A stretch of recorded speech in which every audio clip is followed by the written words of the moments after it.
Halo semuanya, saya Shirley. Saya Gita. Selamat datang di Ruang Tamu.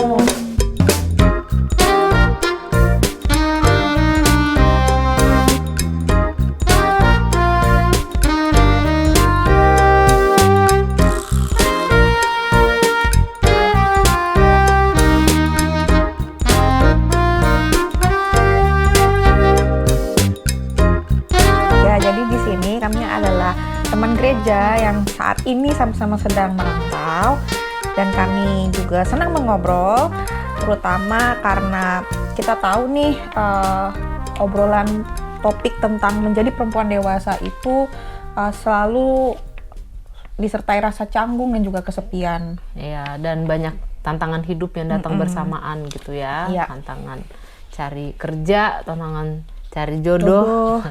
Dan tapi kamu nggak usah takut karena kita akan ngobrolin itu secara jujur-jujuran di sini. Stay tune. Nah, kita karena di season kali ini lagi ngebahas tentang jodoh. Jadi ayo nih kita mengulik secara spesifik, terutama dengan kebiasaan yang nggak bagus nih. Satu kebiasaan yang nggak kami rekomendasikan untuk teman-teman lakukan ya, yaitu kebiasaan PHP atau friendzone ya. Friendzone ya, bahasa gaulnya. Bahasa zaman sekarang. Situationship. Oh iya, itu yang zaman sekarang bener. Friendzone sih zaman kita, Mbak. Zaman sekarang, zaman gitu. Friendzone tuh zaman kita kuliah. Inilah masalah yang sangat umum terjadi. Banyak perempuan gitu ya terjebak di situationship atau friendzone dan PHP ini bukan karena mereka tidak layak dicintai gitu, tapi kayaknya punya pola relasi yang nggak sehat. Gitu. Ini bukan cuma soal perasaan, tapi juga masalah bikin batasan. Dan cara memilih gitu deh. Jadi ini di sini kita akan mengajak teman-teman semuanya untuk punya perspektif, untuk punya pandangan, prinsip baru dalam melihat hubungan dan relasi. Gitu deh. Ya, karena sebenarnya kalau kebiasaan PHP ini terus kita biarkan, itu tuh sebenarnya malah bisa menyebabkan luka. Kebiasaan yang menimbulkan luka. Ya, oke. Jadi kita masuk ke realitas sosial dan juga fakta lapangan. Yuk. Jadi ini berdasarkan data. Atau riset. Data riset informal ya. Jadi survei kecil dari Gen Z Indonesia dikutip dari Populix tahun 2023, 70% responden itu mengaku pernah merasa digantungin atau menggantung pelaku atau apa sih? Kalau pelaku sama korban ya wes. Tapi cuma 28% atau 30% anggap aja yang berani ngobrol terbuka soal perasaannya. Ya mayoritas memang pasti ada lah ya di satu titik ngegantungin orang atau digantungin. Kita aja tadi sebelum ini nyala aja langsung kayak pernah lah dulu. Jadi adalah masa-masa di hidup kita ini menjadi korban. Ada. Aku sih ada banget. Ada. Jadi gitu. Ya itu tuh kenyataan sosial lah. Ya, jadi nggak usah denial ya. Nggak usah denial lah. Betul. Nah, terus selanjutnya, gue tadi kan data ringan dan riset informal gitu ya. Selanjutnya nih ada publikasi akademik gitu oleh Dr. Shaji George. Ya. Kayaknya orang India kayaknya dari namanya. Iya. Nah, jadi hampir 50% anak muda usia 18 sampai 29 tahun pernah terjebak itu tadi situationship, dan mayoritas bilang dampak emosionalnya itu negatif waktu hubungan itu berakhir. Ya tadi itu makanya tadi di awal kan ada aku bilang kalau kebiasaan PHP atau friendzone atau situationship ini berlanjut, maksudnya itu akan menjadi suatu kebiasaan yang menimbulkan luka atau emosi negatif ya, dampak emosional negatif, trauma mungkin atau apa. Ya kalau sampai parah-parahnya sampai ada yang bisa trauma, depresi dan lain-lain seperti itu. Tuh kan. Nah, dan juga nih faktanya adalah fakta di lapangan, kebiasaan ini sebenarnya makin umum ya di era digital ya. Jadi kayak dengan apa? Chat tiap hari. Nah, tapi nggak pernah dengan jelas jelasin maksudnya gitu loh. betul. Memberikan perhatian-perhatian saja. Nah, kalau zaman dulu bukan ngechat ya, jadi kan nggak segampang itu ya untuk komunikasi sama orang. Bener. Dulu masih zamannya pakai pulsa lagi, SMS lah. Iya, karena kalau buat nge-SMS masih bayar jadi masih mikir ya. Mikir kalau ngechat nggak jelas sama orang ya itu udah hal yang punya konsekuensi finansial gitu. Kecuali kamu anak orang tajir banget, mungkin kamu nggak bakalan punya mikir kali atau kayak gitu. Ya, bisa dikatakan gitu. Gitu. Ya terus tadi aku bilang kasih perhatian. Tapi itu dalam tanda kutip cuma temen. Terus bilang, aduh yang ini sakit sih. Aku baca. Bilang contohnya kayak kamu tuh spesial tapi bukan buat sekarang. Terus maksudnya alah baca. Nyebelin banget. Maksudnya gimana sih? Alasannya banyak banget. Itulah, itu kebiasaan, fakta yang terjadi, apalagi di era digital saat inilah. Yang apa-apa bisa kita akses dengan mudah. Aku nggak suka banget dengar-dengarnya, maksudnya banyak banget alasan kayak gitu tuh buatku sangat kotoran kerbau. bahasa Indonesianya. Bisa lah kalian bayangkan ya, kotoran kerbau tuh baunya kayak apa ya gitu. Tapi nggak, ya anyway, itu tadilah kita udah sebutin kan ciri-cirinya gitu. Fakta-fakta yang terjadi. Chatnya mungkin intens kayak terus kasih perhatian, tapi ya itu dalam tanda kutip. Itulah. Just friends. Nah, kalau ya mungkin bisa juga aku menyamakan dengan salah satu hal yang kayaknya kita ada pernah bahas mungkin di episode sebelumnya, yang seseorang yang pernah memberikan perhatian sama aku dan chat-chat tiap hari, telepon tiap hari, tapi terus dia pas kayak semacam aku tanya, ini maksudnya kamu mau serius gitu, Sebenarnya bukan aku yang nanya sih, dia yang nanya. Dia yang nanya kayak, kamu nggak apa-apa temenan sama aku, kamu nih kayaknya perempuan yang taat ke gereja gitu. Dia tahu aku tiap hari Minggu ke gereja gitu. Kamu kayaknya perempuan yang religius, sementara aku orangnya nggak gitu percaya Tuhan gitu. Kamu nggak apa-apa nih temenan sama aku. Maksudnya ya kalau temenan mah ya temenan aja. Nggak apa-apa. Yang gitu. harus hati-hati kalau mau dijadiin pasangan. Nah itu makanya lalu aku bertanya, maksudnya kamu mau temenan untuk lebih serius gitu. Disitulah aku bertanya seperti itu. Mantap. Lalu dia malah ngomongnya, enggak usah mikir kejauhan. Tuh kayak gitu tuh, yang bikin males kan. Aduh. Tapi anyway. Itu. Sekarang kita mau menekankan nih prinsip baru. Prinsipnya ya, relasi yang sehat itu selalu punya kejelasan. Wena kanan. Karena nih pertama,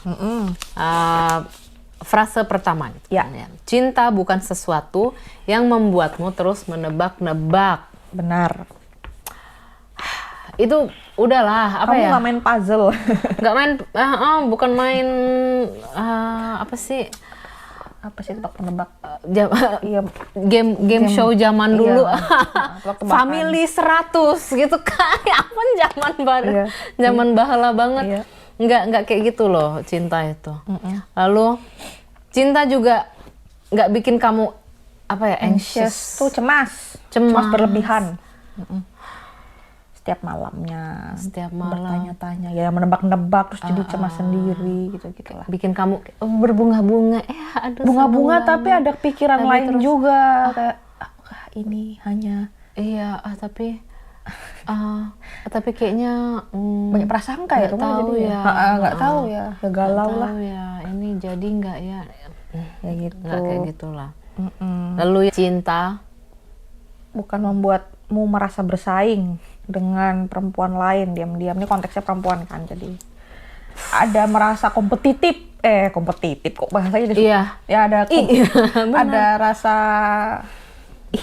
ini kena banget sih nih, iya sih mungkin karena ya itu tadi ya, karena kan nggak ada kejelasan ya. Apalagi bisa dikatakan misalkan nih orang yang sedang mendekati dia, yang sedang memberikan perhatian tadi, yang ciri-ciri tadi yang udah kita jelasin secara di faktanya ya. Ternyata juga misalkan punya temen cewek lain. otomatis kan jadi ya begitu, ada rasa mungkin bisa jadi jealous, rasa bersaingnya tuh menimbulkan rasa jealous. Terus akhirnya juga jadi ya sebenarnya ini juga melanjutkan juga perasaan-perasaan cemas tadi ya. Dan terus menebak-nebak. Iya, menebak-nebak kayak gitu-gitu. Ya, terus jadinya membuat, karena cinta itu sebenarnya membawa damai, bukan kekacauan. Nah, kalau tadi udah ngerasa cemas berlebihan pas malam, menebak-nebak, merasa ada saingan, jealous, kan berarti bukan damai lagi, padahal bukan itu makna cinta yang jelas, cinta yang relasi yang sehat ya, cinta yang sehat maksudnya di situ. Gitu. Dan aku sih sangat konservatif ya dalam hal ini. Karena buatku yang harus bikin pernyataan, yang harus bikin kejelasan itu harus laki-laki memang. Ya sih, manly guys.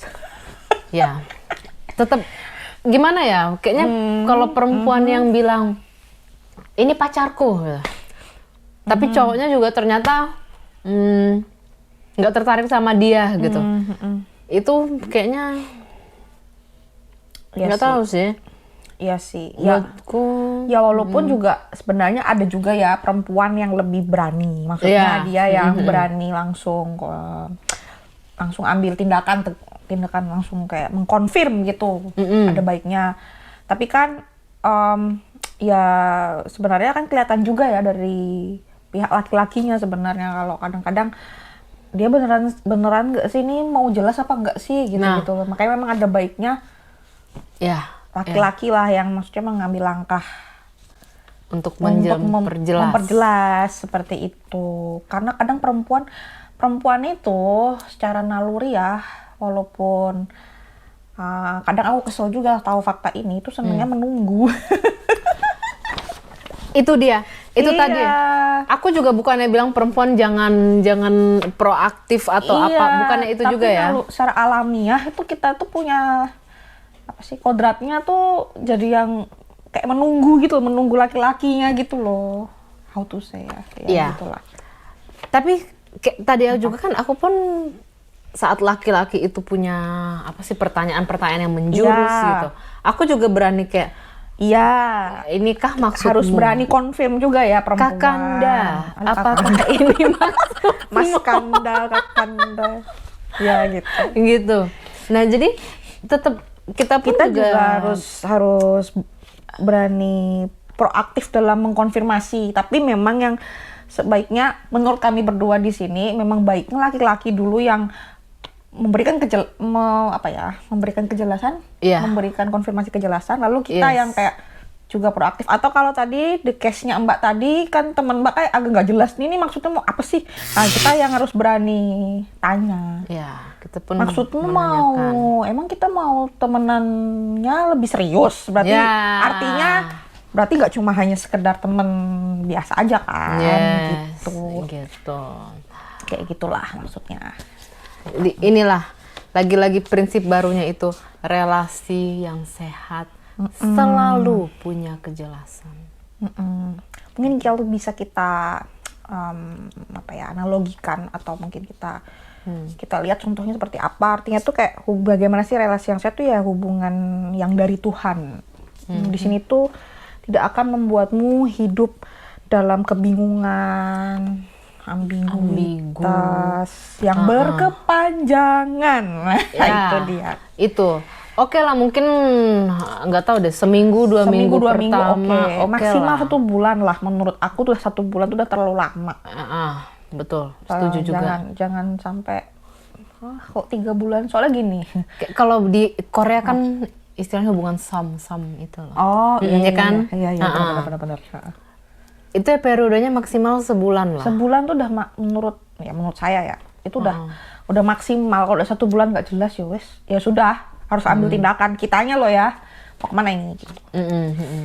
Soalnya tadi ya, seperti yang saya bilang di awal lagi ya teman-teman, kalau berkepanjangan jadi kebiasaannya malah membuat kita terluka.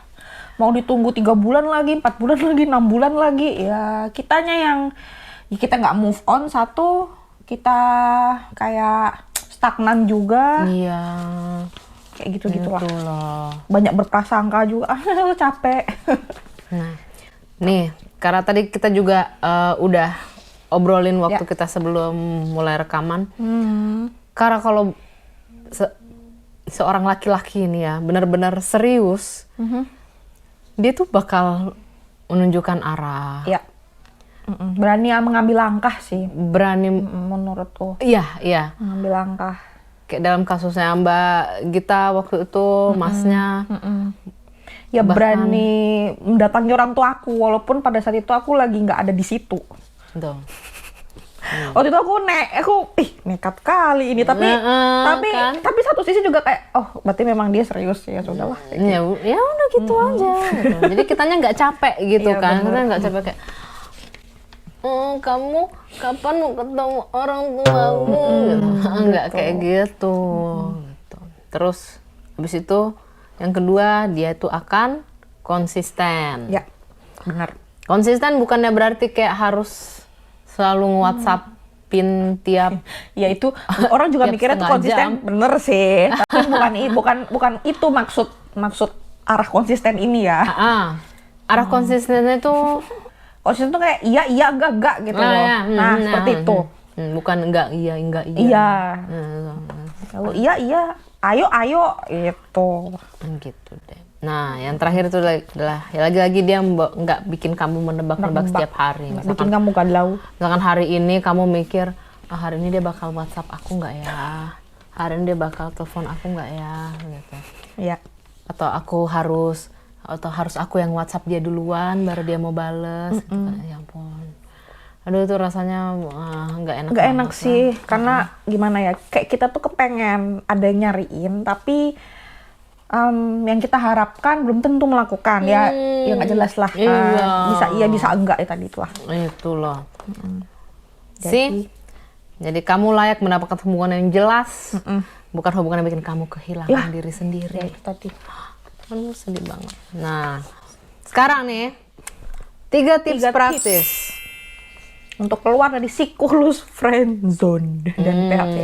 Itu. Jadi buat kamu yang mungkin lagi di friendzone, merasa lagi di friendzone, merasa lagi dalam kondisi di friendzonein, atau baru keluar dari situ dan kamu tapi masih takut memulai lagi. Benar, masih healing, masih dalam proses recovery.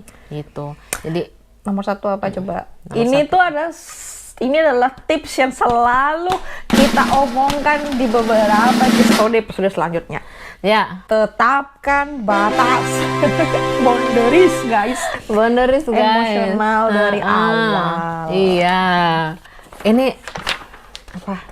Aku pun pernah ngomong begini ke suamiku. Bagus. Waktu kita baru masa PDKT itu. Ya. Ya kalau kita WhatsAppan gitu, messengeran, dia suka manggil aku Hani gitu. Oh gitu. Hani, jadi sayang gitu kan. Iya. Terus aku kayak nggak nyaman aku digituin gitu. Jadi waktu kita ngobrol face to face gitu kan, suatu lagi ya ngedate gitu. Ya aku bilang, aku tuh nggak nyaman kamu manggil aku kayak Hani gitu. Aku nggak nyaman karena yang boleh manggil aku Hani itu cuma pacarku. Terus aku bilang gitu. Ya. bagus, sangat proaktif, bagus. Terus disitulah dia langsung bilang, aku nih udah serius untuk cari istri, gitu langsung dia ngomong gitu.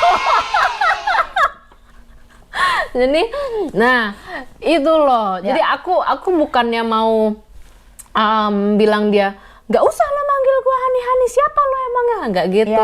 Iya. Tapi aku lebih kayak aku kurang nyaman gitu kamu manggil aku Hani karena kita belum ada kepastian. Ya apa yang boleh manggil aku itu cuma pacarku. Iya, betul. Itu patut digarisbawahi ya, karena kadang-kadang ya biasanya kondisi friendzone kan deket, tadi ya dibilang temen deket, tapi kok temen deket biasa, tapi ini kok kayaknya lebih gitu, tapi terus manggilnya say. Tapi udah mulai manggilnya sayang, enggak beb sih, biasanya sayang lah atau ini gitu kan. Ya memang sih membuat berbunga-bunga mungkin ya bagi perempuan. Tapi di sisi lain kita juga harus sadar juga kayak bentar. Kalau dia manggil ini dia mau lebih apa gimana, kita yang tanya gitu loh. Gitu. Kayak atau kayak tadi ya ringan aja lah, kayak yang boleh manggil ini ya yang kalau udah jelas mau pacaran sama aku. Betul. Gini gitu. Jadi nggak sekedar hanya sapa-sapaan dengan kondisi nggak jelas aja gitu. Iya, karena apa ya buatku sih ya oke lah, mungkin aku terserah lah mau dibilang baper atau apa. Tapi ya buatku panggilan sayang Enggak gitu. sih, itu menurut aku nggak baper kalau yang tadi kamu case ini. Oke, siap. Nah, siap. Kasih tanda jempol. Karena buatku panggilan seperti itu ya aku juga nggak segampang itu manggil sayang Hani ke orang gitu. Jadi karena aku pun nggak segampang itu ngomong ke orang, aku juga nggak mau orang lain ngegampangin. Makanya perlunya batas emosional tuh supaya bisa berlaku seperti Mbak Sherly. Dan Mbak kita. Kayak gitu. Jadi tuh bukan penting ini. Itu nggak galak, tapi itu sebenarnya dewasa sih ya tadi itu.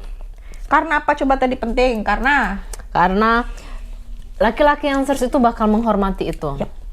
Jadi di sini pun kamu kayak memfilter lah. Bener, gitu kan. Bener, secara nggak langsung bener. Ya kalau misalkan waktu itu suamiku responnya mungkin, ih santai aja lah lo, masa lo baper aja gue manggil sayang gitu. Iya. Ya kalau dari awal aja dia udah kayak gitu ya aku juga pasti enggak, udah stop. Gue nggak mau ketemu lo lagi. Benar. Nah, makanya dia yang jadi suamiku sekarang. Gitu kan.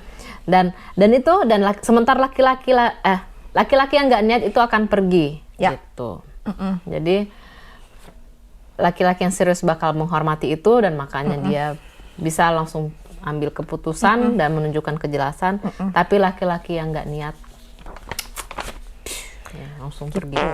Makanya kita perlu bisa mengambil sikap tegas tadi dengan harus punya batasan, karena kan dia mereka jadi bisa tahu kita tuh tegas loh. Kita tuh kayak harus, kamu mau gimana nih, jelas apa. Karena kalau kita kayak senang-senang aja gitu. Dia emang nggak niat kan. Tapi karena tahu kita masih bisa dipancing nih, dia nggak pergi-pergi. Tapi kalau dia tahu kita orangnya juga butuh kejelasan yang kuat karena kita ada batas tadi, batas emosional. Ya kalau dia merasa kita bisa membicarakan, aku nggak nyaman loh kamu, kalau mau ini ya harus ini, ya dia akhirnya pergi juga. Tapi kalau kita masih bisa dipancing-pancing, masih bisa bahasanya ya, masih bisa dimainin lah perasaannya, walaupun dia nggak niat, dia masih tetap akan stay di situ. Hati-hati. Gitu. Tip kedua, nah itu tadi sudah kita bahas sebelumnya, lihat konsistensi, bukan intensitas chat. Ya tadi konsisten ya, iya enggak, bener enggak? Jangan hari ini iya, besok enggak. Nah, kayak misalkan ya, karena aku juga pernah ngalamin gitu, cowok yang anget-anget tai ayam gitu. Yang kayak pas pertama kenal gitu, bisa seminggu itu ngechatnya tuh kayak sehari tuh chatnya tuh bisa panjang banget hanya dalam 1 hari, 2 hari, 3 hari aku juga gitu. Pernah kok. Jangan cuma tiap jam, tiap 3 menit udah langsung bales gitu kan. Customer service aja nggak kayak gitu. Tapi terus setelah 3 hari itu atau 4 hari gitulah, terus ngilang. Nah itu kan konsistennya apa jadinya? Itu nggak konsisten kan berarti sebenarnya gitu. Jadi sini kita yang ngomong konsistensi itu bukan cuma dalam 1 hari atau 2 hari gitu, tapi ya konsisten untuk ke masa depan. Karena yang kita fokus adalah orang yang akan membangun masa depan bersama gitu kan. Gitu. Ya mungkin di sini juga konteksnya tadi kan misalnya cuma ngechat doang, tapi ada nggak ngajak bertemu? Iya. Ada nggak usaha untuk mengenal kita lebih dalam, bukan hanya sekedar bertanya kamu lagi apa, kamu sudah makan, bagaimana hari ini, gitu-gitu. Sih. Oh ya.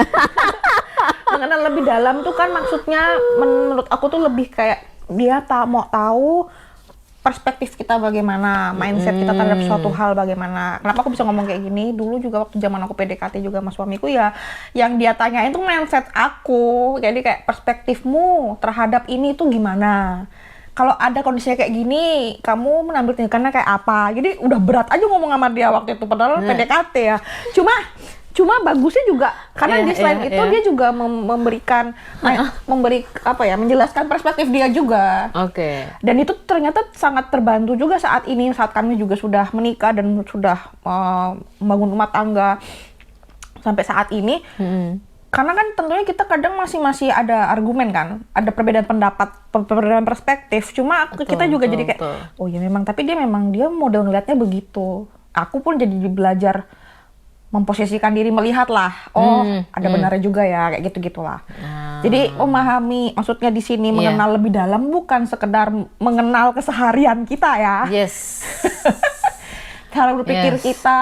Atau bukan cuma kenal, dia kalau order chat time itu sukanya. Favoritnya apa ya? Ya maksudnya oke lah, menu makanan favorit, minuman favorit boleh lah tahu, tapi boleh lah tahu kesukaan. Jadi kalau misalkan dia mau ngasih hadiah kan oke lah gitu, tapi kan ya bukan cuma sekedar itu aja gitu ya. Begitu. Mantap gitu. Sama tadi ada pembicaraan ke masa depan. Jadi ketika kamu belajar, maksudnya dia mau nggak sih ngobrol sama kita bukan hanya bahas tentang hari ini atau tentang tiga hari ke depan, tapi ya apa yang kira-kira seandainya mau kalau jangka panjangnya mau kayak mana, nah itu dia. Itu bagus tuh lah. Jadi terapkan itu dan ingat itu ya. Nah yang terakhir adalah beri deadline emosional untuk diri sendiri. Nah ini sejalan dengan yang tadi kita udah omongin juga. Biasanya 1 bulan ya? 1 bulan tuh. 1 bulan kayak sering jalan sama dia, udah suka intens kabar-kabaran. Bertemu. Nah itu langsung ditetapkan itu. Gitu. Kalau dalam 1 bulan dia belum nembak, nggak tahu deh. Anak-anak jam sekarang masih nggak sih tembak-tembak? Nggak tahu ya. Kalau dia belum bahasanya confession, belum menyatakan kayak aku pengen serius sama kamu gitu. Kalau dia belum juga menyatakan itu dalam jangka waktu sebulan gitu, ya kamu pun harus mulai siap untuk aku mundur gitu. Aku harus membatasi intensitas ngobrol sama dia. Nggak harus juga sih kamu ngomong ke dia, maksudnya kalau menurut skrip nih ya, ya dibilang skripsi bilangnya diomongin, dinyatakan ke si doi gitu. Aku kasih kamu waktu 1 bulan ya, kalau kamu masih belum jelas juga aku mundur gitu. Bukannya kayak gitu juga gitu, nggak harus kayak gitu. Karena aku tahu sih ada satu kolega di kantor yang ngegituin cowok, terus ujung-ujungnya mereka pacaran, tapi ya putus juga ujung-ujungnya gitu. Daripada diomongin ke orang, ini harus kamu yang ingat sendiri. Sebenarnya ini kan adalah salah satu tindakan untuk bisa membuat batasan tadi yang di awal, tips 1 tadi yang udah kita jelasin ya. Dan ya supaya ini proteksi ke dirimu aja sih. Kayak kamu kalau kamu, karena kan ya digantungin itu kan sebagai korban digantungin tuh nggak enak. Menggantung ya, kalau menggantung kalau pelaku sih beda cerita ya, cuma nggak enak juga. Tapi juga nggak enak juga, dia juga banyak ketidakjelasan dalam hati dia kan, mau gimana. Jadi sebenarnya sih yang perlu ditekankan, kita tuh nggak bisa mengontrol seseorang. Orang ini mau abu-abu, mau hitam, mau putih tuh kita nggak bisa mengontrol. Yang bisa kita kontrol adalah diri kita sendiri. Makanya perlunya kita bikin deadline ke diri kita ya, karena hanya kita yang bisa memutuskan apa yang terjadi di diri kita. Gitulah, seperti itu. Nah, inilah maksudku tadi. Iya. Kita nggak mungkin bikin orang kayak, oke, kamu waktu 1 bulan gitu, kamu harus ini. Harus jelas dalam waktu 1 bulan. Itu nggak ada gunanya juga. Nggak ada gunanya juga sih. Maksudnya walaupun ya mungkin kita ada harapan dalam 1 bulan dia ngasih jawaban apa nih, seperti itu. Tapi kita juga harus sudah ready dengan kalau dia masih nggak jelas, udah kita yang langsung ambil langkah mundur. Kalau masih abu-abu aku mundur. Kalau mau jelas putih, oke. Seperti itu. Karena yang bisa ngontrol tuh hanya kontrol diri kita, hanya kita aja. Kalau enggak, ya kita akan terayun-ayun, terombang-ambing aja, kayak kalau kita lagi layang putus atau lagi naik perahu nggak jelas gitu loh, nggak pakai apa sih mesin motor apa yang buat ngarahin, jadi dia cuma gitu doang. Ya layang sih gampangnya. Iya. Gitu. Nah, ya mantap. Jadi ingatlah itu tadi tips-tipsnya ya untuk keluar dari PHP itu tadi. Karena kita punya ayat Alkitab nih yang berkaitan sama kebiasaan PHP. Karena kebiasaan PHP itu tidak sesuai dengan apa yang sudah Tuhan sampaikan kepada kita. Matius pasal 5, Mbak. Matius pasal 5 ayat 37. Matius 5 ayat 37. Jika ya, hendaklah kamu katakan ya. Jika tidak, hendaklah kamu katakan tidak. Apa yang lebih daripada itu berasal dari si jahat. Tuh. Ya ini Tuhan maksudnya mungkin ngomongin tentang berbohong ya. Jadi kalau ada orang nanya ke kamu, jadi kamu yang ngambil uang itu iya atau enggak? Gitu. Padahal sebenarnya kamu yang ngambil, tapi terus kamu bilangnya, iya soalnya tadi itu ada tukang tagihan koran, jadi uangnya dipakai untuk bayar tagih koran. Ya padahal kan ya tinggal bilang iya saya yang ngambil, tinggal ngomong gitu doang gitu ya. Itu. Tapi sama juga seperti dalam soal hubungan ya. Karena kalau nggak ada kejelasan itu membuat hati sedih dan gelisah. Iya, ya gelisah sih. Ya terus nggak damai tadi kan. Nggak damai. Gitu. Nah, gitu iya, deh. jadi ya di sini kita tadi ya hanya ingin memberikan perspektif di mana mungkin yang dengerin nih saat ini ada yang mungkin sedang ada dalam kondisi digantung atau berada di friend zone arena lagi atau itu arena ya.